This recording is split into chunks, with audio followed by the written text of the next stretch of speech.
Welcome everyone to We Are Triathletes webinar series. Today, I'm really excited. We have Vicki Ventura on from EventPowerLI Long Island, and Vicki's going to talk about faster transitions. And without further ado, I'm going to hand the panel over to Vicki. Hey Vicki, welcome. Hi, thank you. Thanks for having me. All right, so triathlons have 5 different components. There's the swim, bike, run, transition 1, and transition 2. So a lot of times people don't realize that the transition area is still something that you need to practice, and you are being timed. So we're just going to go over some tips to improve your transition area time. So the first slide is just a picture of a transition area. So you should always know first, where your bike is in transition area. You want to make sure you know you're the 5th row or the 7th row. And sometimes the bike racks are numbered and sometimes they aren't. You can also go by aisles. So you can say, okay, I'm the 4th aisle in, or if there's an opening. So the most important thing is to know where your bike is. But also, before you go, you should envision what you're going to need for each segment. So even when I'm packing my bag to the race, I'm always thinking, okay, what do I need for the swim to the bike? What do I need from the bike to the run? Make sure that everything is set up before you go into the water. So when you're at the last strokes of the water swimming, you can say, okay, I'm going to go to my bike and everything is laid out. You don't want to be entering transition area thinking, oh man, I got to take my helmet out of my bag, or I didn't do this or that, or I forgot something. So you want to have everything laid out before you enter the water and only have out what you need. So there's a lot of races have bag checks, so you could check your items, but you don't want to have the clothes that you're wearing after the race in the way of what you need for during the race. So now we'll go to the next slide, which is preparing. So what you want to do is you want to lay everything out on a small towel or a mat and make sure that that's your home base. You don't want to take up too much space. There's also not a lot of room in transition area, but you want everything laid out in a row and organized, and everything should be on your body or your bike. You don't want to have to carry anything through transition area. So the bib number, you should either have that underneath your wetsuit. You can have your race belt ready to go, but you don't want to have to run out of transition area holding that. Or your nutrition. So your nutrition can be taped to your bike or put in a pocket of your jersey. So to the right is just a photo of how you could tape the gels or any of your nutrition to the bike. You can tape a granola bar. Anything you need, so that way your hands are free when you're running your bike out of transition area. And the next slide is taking off your wetsuit. So this is an important one. If you're doing a race and you are wearing your wetsuit, when you come out of the water and you're heading to T1, this is your first time, you're in the transition area, you're headed that way. Depending on the race, your transition area time might have started, or it might start when you get to transition area. So each race, the timing mats are in different locations, but you don't want to have to carry anything while you're taking off your wetsuit. So in the picture on the left with the gentleman, you can see he already has his goggles and swim cap on his head. And when he got out of the water, you simply just lift up your goggles and then his hands are free. He's able to take off his wetsuit and he can go right into transition area and both his hands are able to help him take off his wetsuit. The picture to the right, the woman took off her goggles and her swim cap. She has them in her hand. And now while she's taking off her wetsuit, she's holding the goggles and her swim cap. So you want to make sure that you're not in that situation where you have to carry something while you're running into transition area trying to take off your wetsuit. So make sure you keep your goggles on your head and you simply lift them up over your swim cap. So now you're into transition 1, which is your swim to your bike. So you need to envision what you need and what you're doing. So the helmet should always be upside down, unbuckled, opened up, on your handlebars, ready for you to just pop onto your head. If you're going to wear sunglasses, and again, this depends on the race, it depends on the weather, on your preference, but you want to have them also opened up and either inside your helmet or somewhere on your bike or on your bike shoes that's very easy to get to. This way, when you run to your bike at your home base in the transition area, you simply throw on your sunglasses and then put on your helmet and buckle it.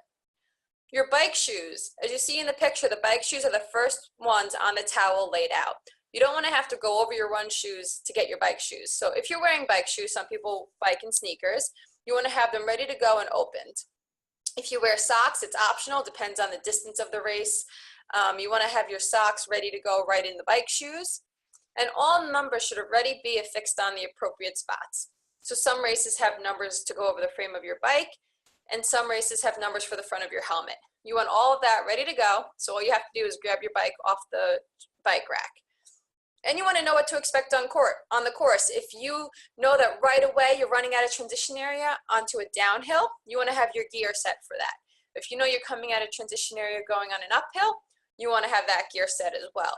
That way you're not fumbling around in the beginning when you're trying to get started on the bike. Transition 2 is the bike to run. You want to know what you're doing. The first thing you're going to do is remove your helmet. Now, USAT rules, a lot of races are sanctioned by USA Triathlon, not all of them, but it states that you must have your bike helmet on and buckled throughout your run and transition area, and you cannot unbuckle your helmet until your bike is racked. So you must make sure you rack your bike, and then you unbuckle your helmet and remove it. And that you can put on the ground, you can put somewhere around your stuff, and you want to try to be neat in transition area. And then you have your running sneakers that you'll be putting on unless you biked with them. Excuse me. And then you also want to make sure your shoelaces are open. You want to start putting on your sneakers and realize that they're knotted from the last time you wore them and you just kicked them off. So you want to make sure they're open. If you have easy shoelaces to put on where you're just going to pull the string, you want to have that ready to go as well. And then depending on the weather and your personal preference, a hat ready to go, and your bib number. So the bib number should already be either safety pinned to your shirt or already on a race belt. And it depends on the race. Some races say you need to wear your bib number for the bike and the run. Some races you just need to wear your bib number for the run. So either way, you could have it on the entire time. You can have it on underneath your wetsuit, and all you do is peel off your wetsuit and your bib number's on. Or you can have it on a race belt and you're just putting it around your waist ready to go. And make sure you test it first. Put it on your race belt before, the first time shouldn't be during the race, but put it on, make sure it fits, that the race belt is snug, and when you run, it's not gonna slide down, and have that ready to go for that transition too. And something that's very important is practicing. So people don't realize that, you should be practicing your transition area. Something that I do before a race is, and even sometimes in the off season, is I'll go for a swim or a bike, and when I come home, I set up my transition area and I run around the couch, and then I put on my, whether it's swim to bike, I'll pretend that I'm putting on my bike shoes really fast and putting on my helmet, getting everything ready, and then run around the couch again and switch like you're going out on the run course. And that way you are practicing putting on your sneakers really fast, putting on your bike shoes, getting your helmet on fast. So you want to make sure you practice that. Even if you go for a training ride and you have a brick workout to do, you can set up your transition area right outside. You go for your bike ride, and then before you go for your run, pretend you're in a race and put on your running sneakers really fast and then go out for a run. And that's something else, if you want to go back one slide, that's something else you want to practice is running with your bike. So in transition areas, and here's a picture from one of our races, the Power of a Woman Triathlon, there's a woman running with her bike. So you're not allowed to ride your bike through a transition area. So you'll be running with your bike from the time you take it off your rack until the time you're able to mount. So you want to practice running with your bike. A lot of times you see people that they aren't comfortable running with it. They don't know if they should hold their bike from their handlebars, if they should hold the bike from the seat. Again, that's a personal preference, but you want to make sure that when you run with your bike through transition area, it's not your first time doing it. And also running once you get off your bike. So once you put your bike back on the bike rack, a lot of times people don't practice jumping off your bike and going for a run. And in the beginning, your legs feel a little bit wobbly. So you want to make sure you do practice that before race day. Just go for a bike ride, hop off, practice that fast transition area routine, and then go right for a run. And transition area times, they really do range. Hillary and I were talking earlier, and for example, the town of Huntington Triathlon, The fastest transition time from swim to bike was 34 seconds. So that's a really good fast transition area. And again, it depends on the race, how far you have to go to the transition area, how far you're running out of the water. But then the slowest time was 7 minutes and 21 seconds. So each person really varies on what they do in transition area, but you want to make sure you really only have out what you need. You have everything laid out and organized in the appropriate order that you're going to be using it. So you don't want your running sneakers out first, but you want your bike shoes out first. And you want to make sure that everything is ready to go and you know where your stuff is. So if you're running through a transition area and you don't have a good memory and you know you're going to come out of the water and not be able to find your bike, maybe you put something on your bike seat like a bright colored towel, or you could put a balloon next to your bike rack. But these are just all tips to help you have a faster transition area. So I have a couple of questions, Vicki. So with trying to find the bike, I mean, that's a big thing, right? You know, what do you suggest? Getting there early, a transition, counting the rows? I mean, what's the best way to find the bike? Because I'll tell you, there's been many, many times when I've done these things where it's just, you know, hundreds and hundreds of people, and you just don't know where the bike is. So is there any quick way or to do that? And I don't know that balloons are really legal in a lot of the races. So, you know, if you can offer anything else. I would say the biggest thing is just counting how many. I know I count how many racks back I am. So I might say, okay, I'm the 8th rack back. And then I run through and I count to the 8th rack.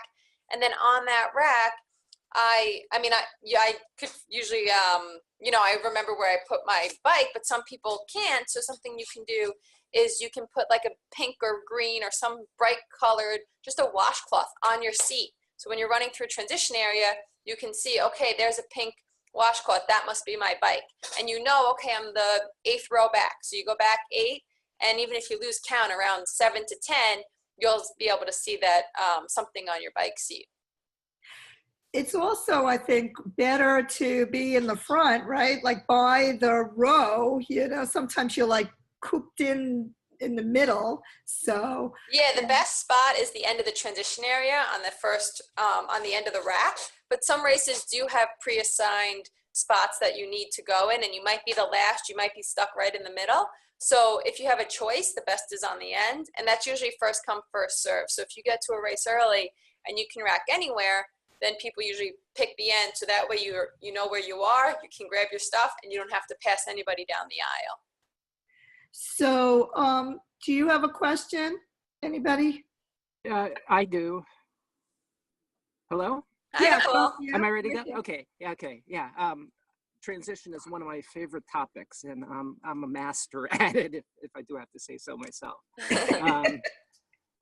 Typically first or second in age group. One thing you said about the counting racks is I want to point out that it's really important that if there's a separate entrance in from the swim and a separate entrance in from the bike, to make sure you've counted it both ways. So, and it's very good to walk it through. So after you get your bike in its place and you get your transition area set up, go to where the swim in is and count racks. And then do it the other way. Go to where the bike in is and count racks, and make sure you know the number in both directions. And the other comment I wanted to make is the first thing I tell anybody who wants to know about how to get a faster transition is run. You see a lot of people come out of the water, and I can understand that maybe they're exhausted or whatever, and they just sort of meander, wander, walk their way up to transition. And after they get their bike, they just walk out of transition. It's a race. If you care about your time, you want to be running. It doesn't have to be an all-out sprint, but you should be at least jogging or running. You could pass so many people in transition just by running. Mm-hmm. That's true. And also to know which direction you're going in after you put your bike down. Where is the bike out? Which way is the run out? And know before you go where you're heading. So you know, okay, I'm going to put my bike back, and then I got to run to the left, or I have to run to the right. to always know which direction you're going in. Yeah, and to be able to do that, give yourself enough time to get there and get your transition area set up. I've had a couple races recently where my mind just wasn't around me, or I got there late and I didn't really take the time to understand the transition area. And I'd come in, I'd find my bike, and I'd have to ask somebody, where is bike out? Or where is run out? Just because I didn't take the time and I wasn't paying attention. Mm-hmm. I also have a question about that person who took 7 minutes and 21 seconds, right? So you've got somebody who went 34 seconds, which is insane. Like, I wish I could go that fast, to 7 minutes and 21 seconds. What was that person doing in the 7 minutes and 21 seconds and the reason why she or he was so slow? That's a good question. I mean, everyone is different. Like Nicole mentioned, they could have been walking, or probably were walking when they got out of the water.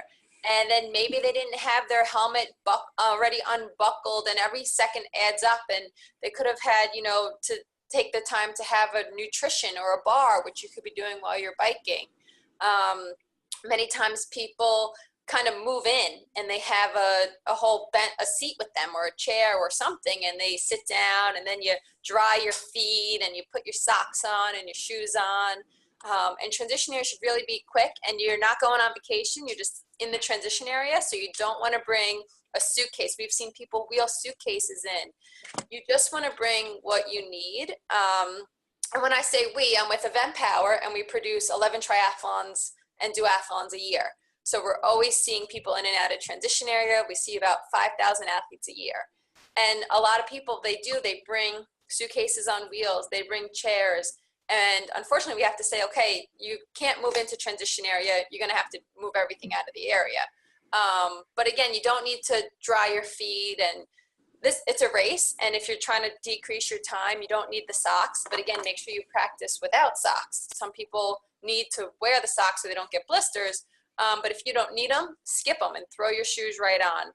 Make sure everything is open and ready to go. You don't want to be fumbling through a backpack saying, oh, where did I put my sunglasses?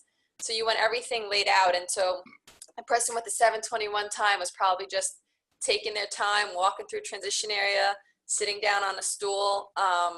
But again, every person is different in what their goal is.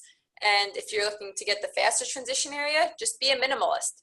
Bring only what you need into the space and use everything that's in there. If there's something you're not going to use, get it out of the way and put it off to the side. With the bike helmet, that's the other thing, I see sometimes people put the bike helmet on the arrow bars. Other people put it on the ground. I mean, is there really a faster way to do this? I mean, should you put it on the arrow bars? I mean, is that faster than putting it on the ground and picking it up? I mean, it's, again, personal preference, but that if it's on your arrow bars or on your handlebars, it's one less time you need to bend over. So you just swam and you're going to bike and run. So it's not really, I mean, you're just bending over, but again, that's a second or two. So it's one less thing you need to bend down and get if it's right at your level for your hands, and you can just pick it right up and pop it on your head. And it's important that the way you lay your helmet is the way you're going to put it on, and that when you put it on, it's not going to be backwards. So lay it down so that when you pop it onto your head, the front will be on the front, because we have had people run out of transition area with their helmet backwards, and we have to say, turn it around or you can't go out on the bike course. And as long as you have it laid out in the right direction, you won't have to worry about that. Are there any rules that we need to be aware of during transition that, you could share with us? Like, well, the one thing is, you need to have your helmet buckled. Once you take your bike off the rack, you need your helmet buckled. And that's really for your bike, you need bar end plugs, which doesn't really affect your transition area, but you need to make sure that the ends of your bicycles, have those plugs. And sometimes people realize in the morning in transition area, they don't have it. So they'd have to go see bike support and get those. And then a big thing is no spectators in transition areas. Sometimes people think, oh, my husband's gonna unzip my wetsuit for me, or someone's gonna, my friend's gonna help me do this or do that.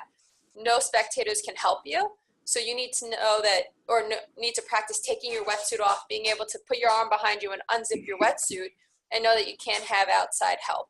So it's really, no spectators in transition area. You have to do everything independently.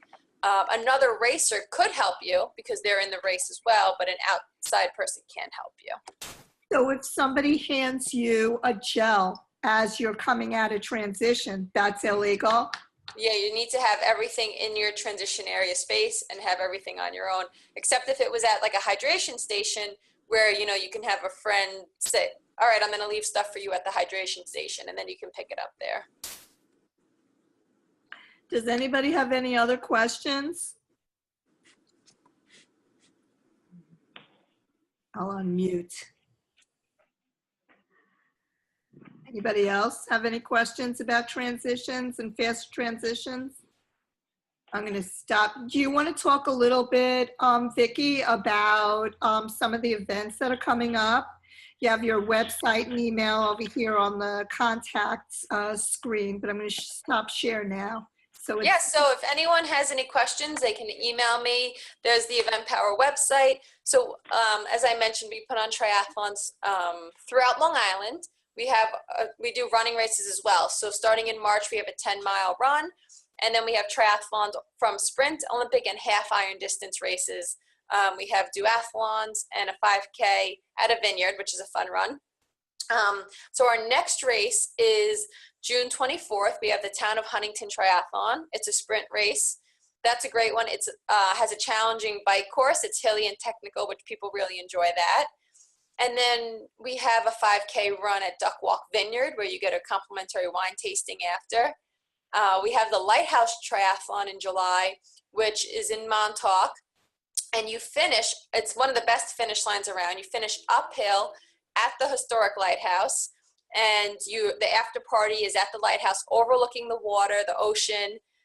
It's just a beautiful day. You run through closed roads on a camp, you bike through Montauk.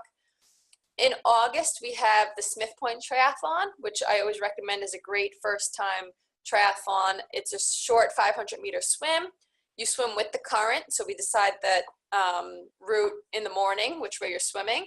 You bike on fast and flat roads, and then you run a 5K. Again, that's also fast and flat.